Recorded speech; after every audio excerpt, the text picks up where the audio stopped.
وہ ایک اپنی نوعیت کا واقعہ ہے، بٹ رب تعالیٰ نے مہربانی کی کہ وہ ساتھ خیریت کے وہاں سے واپس آئے. تو یہ میرے والد صاحب کا ایک خوش قسمت ہیں ہم تینوں بھائی کہ ان کا سایہ ہم پہ رہا اور ان سے ایک اچھی تربیت ہم نے حاصل کی. اچھا مخدوم صاحب، یہ بتائیے کہ اگر ہم میاں والی قریشیاں کے سیاسی گھرانوں کو دیکھیں تو بہت بڑے بڑے یہاں نام ہیں، لیکن گزشتہ 15-20 سال کی اگر ہم آپ کی سیاست پر ایک نظر ڈالیں تو سیاست ہو یا بزنس، آپ دونوں محاذوں پر اپنے باقی میاں والی قریشیاں کے ہم اثر فیملی ممبرز اور گھرانوں سے بہت آگے نکل گئے. تو اپنی اس کامیابی کے پیچھے آپ کا کیا راز ہے؟ اس کا جواب بھی آپ کے پچھلے سوال سے منسلک ہے. میرے والد صاحب کا بڑا یہ اسٹرانگ ان کا بلیف تھا کہ ہم سب کو پریکٹیکل لائف کا ایکسپیرینس لینا چاہیے. تو چاہے وہ خسرو صاحب ہوں، عمر شہریار صاحب ہوں یا میں، ہم تینوں نے پریکٹیکل لائف میں پہلے کام کیا ہے. جیسا کہ آپ کو پتہ ہوگا، خسرو صاحب از اے بار ایٹ لا، انہوں نے ایک لا فرم میں کام کیا. عمر شہریار صاحب بزنس سے پہلے بینک میں بڑا عرصہ کام کرتے رہ گئے، سٹی بینک میں بھی انہوں نے کام کیا، UBL میں بھی کام کیا. میں گریجویٹ کرنے کے بعد میں نے سٹی بینک کا مینجمنٹ ایسوسیٹ پروگرام جوائن کیا، جو ان کا فاسٹ ٹریک پروگرام ہوتا ہے. اور اللہ کے فضل و کرم سے 10 سال میں نے ان کے ساتھ کام کیا، اور 6 سال میں I was made one of the youngest vice president of city bank. تو ایک عملی لائف کا ایکسپیرینس وہاں سے لیا. اور کارپوریٹ بینکنگ میں آپ کو بے انتہا کمپنیوں کے بزنس ماڈل اسٹڈی کرنے کو ملتے ہیں، چیزیں ملتی ہیں، اور آپ ان کو فائنینشلی ایویلویٹ بھی کرتے ہیں. تو پریکٹیکل لائف بزنس شروع کرنے سے پہلے جو یہ فاؤنڈیشن لے کی گئی، یہ بڑی ضروری تھی. اور ان سب کہنے کے باوجود بڑوں کی دعائیں، محنت اور رب تعالیٰ کا کرم. اس سے جڑی بات مخدوم صاحب میں یہ پوچھوں گا کہ پولیٹکس میں آپ بائی چوائس آئے یا کوئی فیملی بیک گراؤنڈ کی وجہ سے آپ نے اس کو چوز کیا؟ پولیٹکس کی یہ بھی ایک اپنی ایک الگ ہی کہانی ہے کہ میں نے مارچ 2013 میں نوکری سے استعفیٰ دیا، اور میں نے سوچا کہ میں بھی بزنس کے کچھ آئیڈیاز تھے میرے جن کو میں چاہتا تھا کہ میں آگے لے کے چلوں. ہوا یہ کہ مئی میں الیکشن تھا، تو میں سیاست میں ایک کورنگ کینڈیڈیٹ کے طور پہ آیا. ٹھیک ہے. اور کورنگ کینڈیڈیٹ کا جب وقت ختم ہو رہا تھا تو میں نے مخدوم صاحب خسرو بختیار صاحب سے پوچھا کہ کیا میں اپنے کاغذ اٹھا لوں. تو تب مجھے ادراک ہوا کہ ان کا ارادہ مجھے صوبائی سیٹ پہ لڑانے کا ہے. اس وقت تک سیاست کو میں سمجھتا تھا کہ میں ابھی تھوڑا زندگی کے کچھ اور مراحل ہیں جن کو عبور کر لوں، اس کے بعد قدم رکھوں. مگر ایک باری جب اس میں آ گئے تو پھر مجھے پبلک پالیسی سے بہت لگاؤ ہو گیا. ٹھیک. اچھا مخدوم صاحب، یہ بتائیے کہ 2018 کے عام انتخابات کے بعد جو حکومت بنی پنجاب میں، آپ کو اس میں وزارت خزانہ کا منصب ملا، اور کم و بیش آپ نے 3-4 بجٹ بھی پیش کیے. یہ ایکسپیرینس آپ کا کیسا رہا؟ آئی تھنک اس سے بہتر ایکسپیرینس مل نہیں سکتا تھا. پنجاب کے اندر فائنانس منسٹری ایک سینٹرل ڈپارٹمنٹ ہے، یہ ایک لائن ڈپارٹمنٹ نہیں ہے. جہاں بھی فائنینشیل امپلیکیشنز ہوگی، آپ 4 بندے بھی رکھنا چاہیں کسی محکمے کے اندر تو اس کی بھی ایک فائنینشیل امپلیکیشن ہے. تو آپ کو ایک بڑا ایریل ویو مل جاتا ہے ساری کی ساری چیزوں کا کہ پورے ورکنگ فائنانس پورے پنجاب کے محکموں کی کس طرح چل رہی ہے. تو میرے خیال سے اس سے بہتر ڈپارٹمنٹ موجود نہیں تھا جس نے میری لرننگ کو بڑا انہانس کیا. میں نے اپنی طرف سے کوشش کی کہ میں عملی زندگی میں جو سیکھا ہے، جو میں نے پڑھائی پہ سیکھا ہے، اس سب کو میں نے اپنی اس انڈرسٹینڈنگ کو بہتر کرنے کے لیے استعمال کیا. میرے خیال سے پنجاب کے اندر فائنانس اور پلاننگ ریڑھ کی ہڈی کی حیثیت رکھتے ہیں. ٹھیک. اور یہ اللہ تعالیٰ کی مہربانی ہے کہ مجھے یہ موقع ملا، یہ شرف حاصل ہوا کہ میں پنجاب کی خدمت کر سکوں. تو مخدوم صاحب، تقریباً جیسے میں نے عرض کی کہ آپ 3-4 سال پنجاب کے وزیر خزانہ رہے، تو ہمارا تعلق جنوبی پنجاب سے ہے، اپنے وسیب سے ہے. ایک بات ہم بڑی شد و مد کے ساتھ اس وسیب سے آواز اٹھتی رہتی ہے تخت لاہور کے متعلق کہ انہوں نے ہمارے وسیب کو، جنوبی پنجاب کو ہمیشہ امتیازی سلوک کا نشانہ بنایا ہے، خواہ وہ ملازمتوں کا معاملہ ہو، خواہ وہ ترقیاتی کاموں کا وسائل کی تقسیم ہو۔ تو 2013 کے عام انتخابات کے بعد مسلم لیگ نون کی حکومت آئی پنجاب میں۔ ہم ان سے یہ سنتے رہے کہ انہوں نے جنوبی پنجاب کو اس کے حصے سے آگے بڑھ کر کم و بیش 32% شیئر دیا۔ اس کے بعد پی ٹی آئی کی حکومت آئی اور آپ وزیر خزانہ بنے۔ تو ان کا یہ جو کلیم تھا، ان کا یہ جو دعویٰ تھا، کس حد تک مبنی بر حقیقت تھا؟ میں نے پنجاب کے اس وسیب، جس سے میری مراد ہے 3 divisions, D G Khan, Multan اور بہاولپور، اس کا میں نے اعداد و شمار نکالے تھے۔ میں نے 18 سے پہلے بھی نکالے اور حکومت میں آنے کے بعد بھی نکالے۔ پہلے میں ذرا ذکر کرنا چاہوں گا کہ یہ فرق ہے کیا، جس میں یہ ہمارا بھی جنوبی پنجاب کی آواز اٹھانے کے لیے کیا وجوہات ہیں۔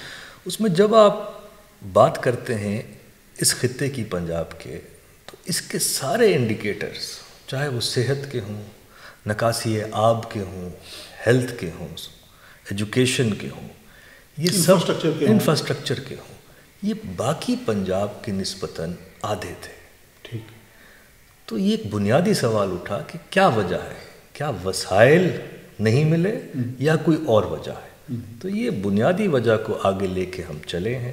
تو پھر جب میں نے 18 کے اندر، وہ کیا ٹریس آؤٹ ہوئی بنیادی وجہ؟ میں عرض کرتا ہوں، اس میں وسائل اور ہیومن کیپیسٹی بلڈنگ، 2 بڑی کی چیزیں۔ اب میں دونوں کی تھوڑی سی وضاحت کرنا چاہوں گا۔ میں نے کمپیوٹرائزڈ ڈیٹا جو تھا نا اکاؤنٹنگ کا، اس کو پفرا کہتے ہیں۔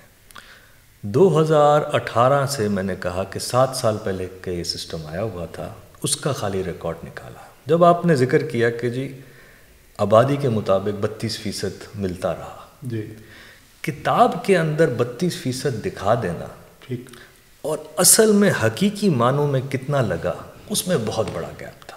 ٹھیک، 32 دکھا کے لگا 17%۔ ٹھیک ہے۔ باقی پیسہ سال کے دوران فاسٹ موونگ سکیمز کی طرف، جو کہ اس خطے سے باہر تھیں، وہاں چلا گیا۔ یہ الفاظ کی ہیرا پھیری تھی؟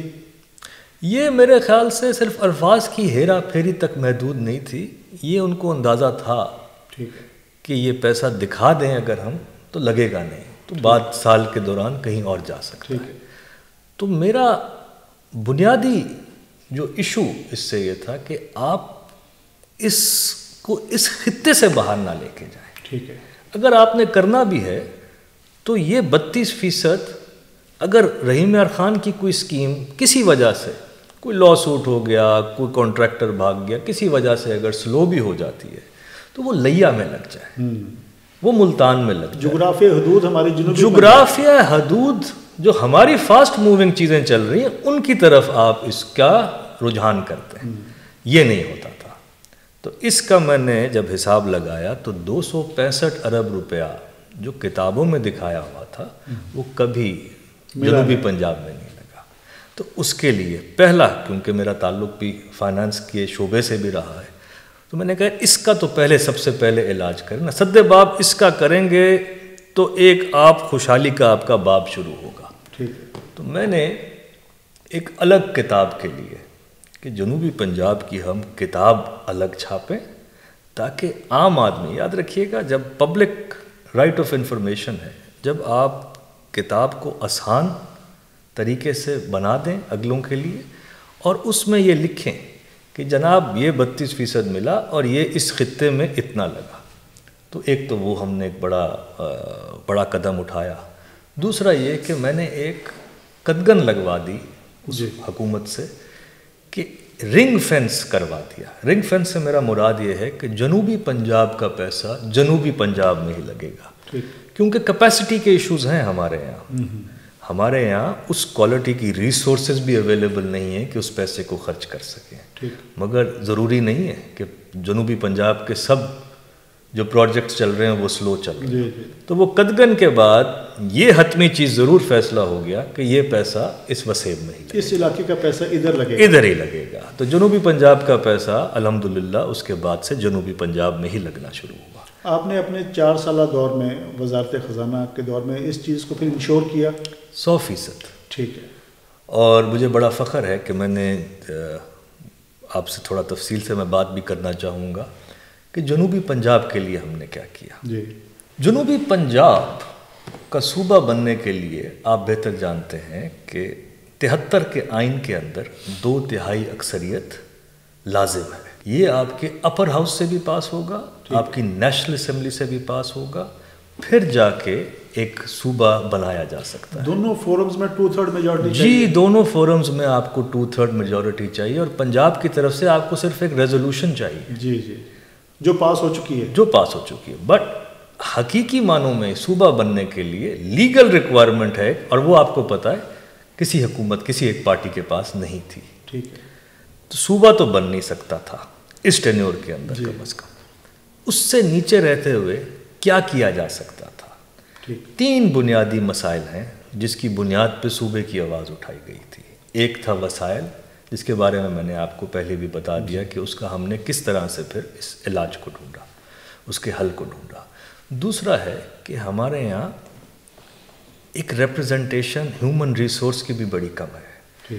جب بھی آپ نے کوشش کی ہے کہیں اور سے, اگر اٹک کے کوئی صاحب کو نوکری ملی ہے رحیم یار خان میں, تو ایک ان کو واپس جانے کی ایک لگی رہتی ہے. بالکل. چھٹیاں بڑھتی ہیں, لوگ جمعے کو چلے جاتے ہیں, پیر کو آتے ہیں واپس, تو کام وہی 3 سے 4 دن ہوتا ہے. اور لوکل نمائندگی جب تک نہ ہو تب تک ہیومن کیپیسٹی بلڈ نہیں ہو سکتی. دوسرا ہمارا بڑا کام تھا کہ ہم یہاں کے لوگوں کو جاب کوٹے کے ذریعے نمائندگی دیں, اور اس میں بھی بڑے شفاف انداز میں کہ ٹاپ 10% آپ پورے پنجاب میں اوپن میرٹ رکھیں, اور باقی کو جیوگرافی بنیادوں پہ آپ اس علاقے کے لوگوں کو میرٹ کے مطابق ان کی بیس پہ آپ ہائرنگ کروائیں. تو یہ ہم نے انٹروڈیوس کرایا تاکہ جاب کوٹا مل جائے. تیسری یہ تھی کہ آپ کو لاہور دور پڑتا ہے یہاں سے.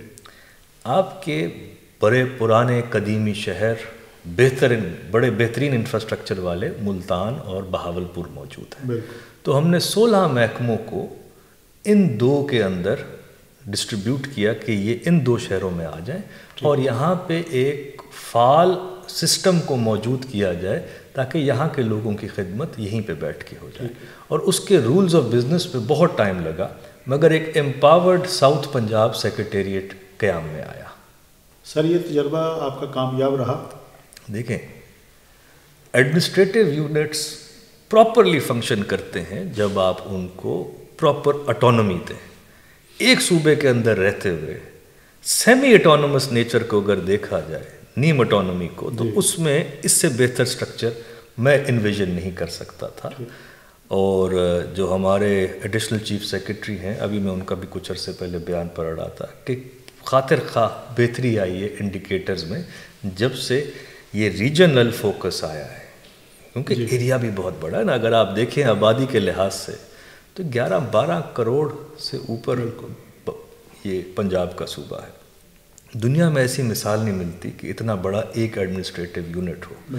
تو لوگوں کو وسائل تک پہنچنے کے لیے تاکہ ان کو فیسلٹیز مل سکیں, جب آپ نے اس کو کمپیکٹ کیا ہے تو اس میں بہتری آئی ہے. مگر جیسا کہ حکومتی پبلک سیکٹر میں ہوتا ہے, ان فیصلوں کا ایکچوئل امپیکٹ اب آپ کو 4, 5, 6, 7 سال بعد آنا شروع ہو رہا ہے. اور آپ دیکھ رہے ہیں وسائل بھی بہت بہتر ہو گئے ہیں, ساتھ ساتھ یہ ہیومن کیپیسٹی بھی اب اس کی بلڈ ہو رہی ہے. اچھا مخدوم صاحب, جنوبی پنجاب صوبہ کے حوالے سے آپ نے آئینی مشکلات کا اور رکاوٹوں کا ذکر کیا, وہ آپ کی بات بالکل درست ہے. اور جب تک نیا صوبہ نہیں بن پاتا, آپ نے جنوبی پنجاب کی محرومیوں کے ازالے کے لیے اپنے اقدامات بھی ذکر کیے. یہ تو واضح ہے مخدوم صاحب کہ آپ ذاتی طور پر جنوبی پنجاب صوبہ کے قیام کے نہ صرف حق میں ہیں بلکہ آپ اس کے مدعی ہیں. لیکن میرا آپ سے یہاں سوال یہ ہے کہ کیا آپ جنوبی پنجاب کی طرح ملک میں مزید نئے صوبوں کے بھی حق میں ہیں؟ اور اگر آپ کے خیال میں مزید صوبے بننے چاہیے تو کیا یہ صوبے تاریخی, ثقافتی, لسانی بنیادوں پر بننے چاہیے یا سائنسی اور انتظامی بنیادوں پر بننے چاہیے؟ اس پہ بہت مطالعہ موجود ہے. جی. کئی ملکوں میں یہ لسانی بنیادوں پہ بھی بنے ہیں، ثقافتی بنیادوں پہ بھی بنے ہیں، اور تاریخی بنیادوں پہ بنے ہیں، ایڈمنسٹریٹو بنیادوں پہ بنے ہیں. تو ہم ڈائیورسٹی کو سیلیبریٹ بھی کر سکتے ہیں، ضروری نہیں ڈائیورسٹی کو اگنور کیا جائے. مگر ہم ایک بہت بڑا پاپولس ملک ہے، ہماری آبادی، ہم دنیا کے ٹاپ 5 یا 6 موسٹ پاپولس کنٹری میں ہمارا شمار ہوتا ہے آبادی کے لحاظ سے. تو ایڈمنسٹریٹولی اب آپ اور ہم جو بات کر رہے ہیں اس وقت، ہمارا اینڈ گول کیا ہے کہ بہتر گورننس ہو جائے، بالکل پبلک سروس ڈیلیوری بہتر ہو جائے. میرے خیال سے کیونکہ جو ہمارے ایگزسٹنگ سٹرکچرز موجود ہیں، اگر آپ پاکستان کی تاریخ بھی دیکھیں تو یہ ملک کے صوبے نہیں تھے، یہ 4 صوبوں نے ایک ملک کا انتخاب کیا تھا، چوز کیا تھا اور ایک فیڈریشن بنائی تھی. تو ان صوبوں کے اندر بڑے پرانے ایڈمنسٹریٹو سٹرکچرز موجود ہیں، انہی کو ہم اگر استعمال کریں. اور بیسکلی میری اپنی جو سوچ ہے وہ یہ ہے کہ ہمیں ایڈمنسٹریٹو گراؤنڈز پہ پاکستان کی یونٹس کو، ایڈمنسٹریٹو یونٹس کو ہم زیادہ فعال کر سکتے ہیں اگر وہ چھوٹے سائز میں ہوں، تاکہ ہم عوام تک پہنچ سکیں. میں نے لاہور میں کام کرتے ہوئے وزیر خزانہ کے طور پہ یہ دیکھا کہ جب آپ لاہور میں ہوتے ہیں تو آپ بڑا محدود ایک ایریے پہ فوکس کیا ہوتا ہے، اور اتنا سینٹرلائز سٹرکچر سے جو آپ سروس ڈیلیوری کا سوچ رکھتے ہیں، جو ویژن رکھتے ہیں، وہ پہنچ نہیں سکتے.